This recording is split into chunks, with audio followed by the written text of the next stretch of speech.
ये पोयम है the kite और क्लास 6 NCERT हनी सकल नाम से ये हमारी NCERT की बुक है, उसमें पोयम है द काइट। बेटा इसे यार ध्यान से पढ़ते हैं। लिखा है how bright on the blue is a kite when it's new. जब नीले आकाश में एक नई पतंग उड़ती है, देखो कितनी सुंदर लगती है।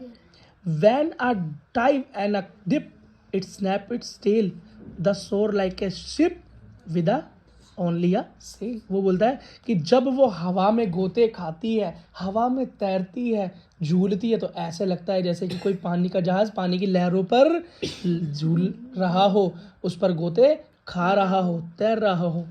Over the tides of the wind it rides. और बेटा किस पर तैर रही है? पानी की जहाज तो पानी पे तैरता है, और ये किस पे तैर रही है हमारी पतंग?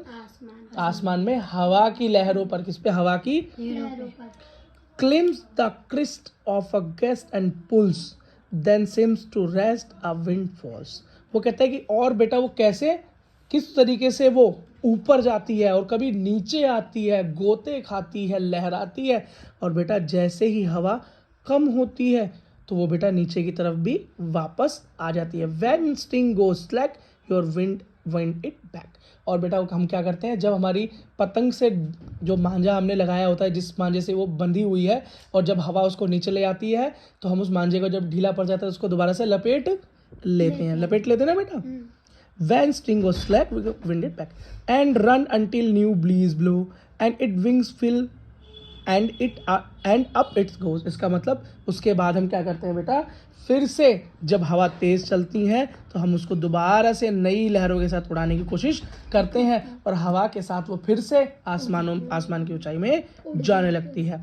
How bright on the blue is a kite when it's new. और बेटा कितनी सुंदर लगती है एक पतंग नई जब वो खुले आसमान, नीले आसमान में उड़ती है। But a rugged thing you never will see when it flap on a string in the top of a tree। लेकिन वो देखने में बिल्कुल भी अच्छा नहीं लगता जब एक पतंग कैसे एक पेड़ में उलझ जाती है और उसके मांझे को जब खींचते हैं तो वो पतंग फट जाती है। बेटा इस पोयम के लेखक हैं हैरी बहन। क्या? हैरी बहन।